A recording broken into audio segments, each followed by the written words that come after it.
There has been a lot, as Kyle just said, for investors to digest to start 2026.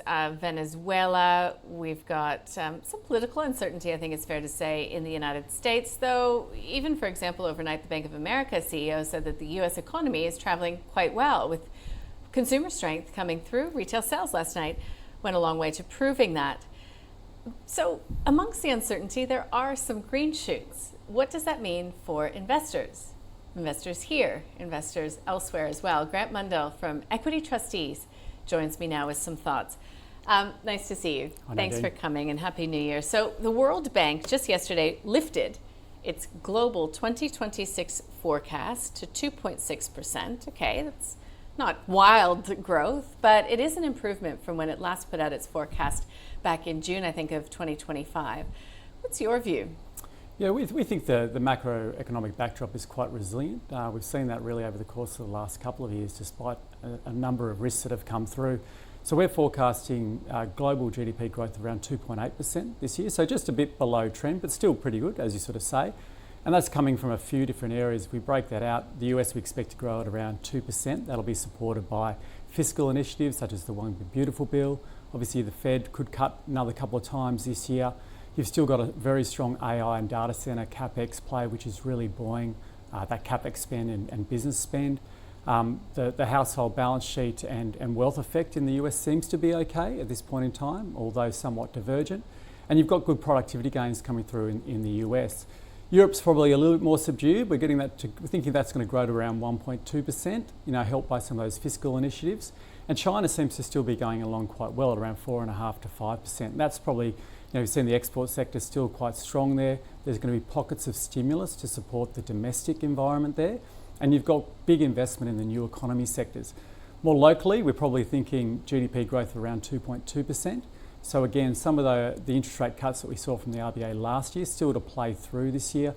Government spend is okay, unemployment's still low. So overall, a pretty resilient sort of environment. It was interesting because in the retail sales data last night in the United States, economists did raise the red flag when it comes to, I suppose, the bifurcation of the spend. So it appears as if wealthy Americans are really driving it, whereas those on the lower end of the spectrum, are being slugged with higher rent, higher utility costs. We saw it in the consumer inflation read. Is it fair to say that's kind of what's happening here as well? I think that's a very fair point. That sort of K-shaped consumer or K-shaped economy is prevalent, I think, in the US and in Australia. We had an analyst travel through the US, and that was one of his key findings when he came back in the second half of last year. So you've got those very asset-rich consumers, both in the US and here, who are doing quite well. You've got this sort of financialisation of the system to some degree. So where interest rates still play their part, you've seen things like locally, house prices have continued to go up, and that's helped a fair element of the population, and that has underpinned consumer spend and a bit of consumer confidence to some degree. So I think that is still a key part. And in the US, there is a reasonable amount of leverage to the US equity market, and obviously US equities have done very well over the last 2 to 3 years. So that has helped those who have been able to have equities or an investment portfolio.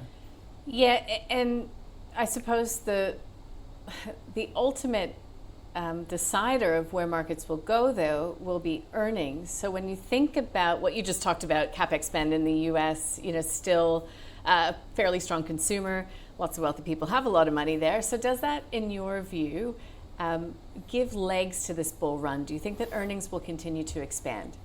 I think so. I think that's an additional feature. What's been really interesting over the last few years is you've seen places like the US equity market do very well, but there has been question marks about the underlying economy to some degree, and that's really been driven out of the tech sector. I think what's really interesting this year, if we look at global earnings growth and even domestic earnings growth, looking at about 14% earnings growth in international equities, that's going to be led by not only the US, but also a broadening of other areas, emerging markets, Europe, etc. So I think that does give more legs. In the US, that's going to, some of those macro underpins will, I think, help sustain that earnings growth. You are seeing positive earnings revisions still globally, and that's the important aspect about the local share market as well, is that whilst we've had really up to probably the last quarter of last year, earnings downgrades for 2 to 3 years, we're now starting to see positive earnings revisions here, obviously led by the commodity related sectors, so materials, and that's going to give underpin to around 9 to 10% earnings growth in the local market. So that's that's a real positive feature, I think. The caveat to all that is that valuations are obviously a bit expensive, and that's why we're seeing, in the last quarter of last year and a little bit of, at the start of this year, a little bit of pullback, perhaps a little bit of risk off to some degree because valuations are a little bit excessive. But I think those underpins mean that we don't get a massive derating. If we do get a pullback, it's probably healthy and people buy into that. Yeah, so you're reckoning that we will have another year of solid positive returns. Commodities is key. I was speaking with a guest a couple days ago who said commodities will be, a strong suit for the Australian market, and said that that's not even including any sort of a kick that we get on from China. So do you reckon that China could also come to the party and help further fuel that commodities boom? Yeah, look, I think possibly it can. I mean, a lot of economists are expecting that growth in China falls, but it's held up pretty well. As mentioned, that export sector has been strong, manufacturing's remained strong, but housing has remained, the weak part of that. So property, and I don't see that turning around anytime, in the near term at least. The new economy sectors, are probably giving rise to greater demand for some of those critical minerals and rare earths and things like that. So I think that is giving certain underpin to that. And that's also fueling a bit more demand in things like copper and aluminium. But at the end of the day, if you look at just even, I think the fundamentals for a lot of those commodities, they're starting to tighten. Demand's still resilient and solid. The supply's been tightening, and that's what's really started to see those prices rally over the course of the second half of last year and into this year. Now, Grant, all of that is well and good, but we want to know what to do as investors. So when you think about asset allocation, where's the focus? Well, for us this year, we think that whilst equity markets will give you reasonable returns, we're actually talking to our clients about diversifying their exposures more broadly. And there's a few reasons for that. Firstly, if we just look at international equities, as mentioned, it's not being driven just by the US. You are getting a lot of other regions which are looking more interesting. So there's a wider set of opportunities out there. So whether it be emerging markets, Europe, Japan, etc. Did well last year, and you're looking at earnings now starting to recover and increase. So you've got that broadening and acceleration of earnings through that course. You've also got, I think, from a defensive asset suite, you've got reasonable returns for things like Australian fixed interest. You've got 10-year bond yields now back at 4.7%. So that's sort of for us entering a bit more value territory. Obviously, there are risks in the environment. We've got to be cognizant of that. So extra diversification does protect capital to the downside. And the last point would be that when we sort of design strategies for our clients looking over the medium term, our modelling suggests that over the course of the next 5 years, returns for equities, not necessarily immediately, but on average may be lower than they have been historically. So therefore, we want to start searching for other asset classes which are going to give you reasonable returns, diversify your exposure, give you good income growth. And that's things like real assets, might be infrastructure, property, it might be some private assets as well.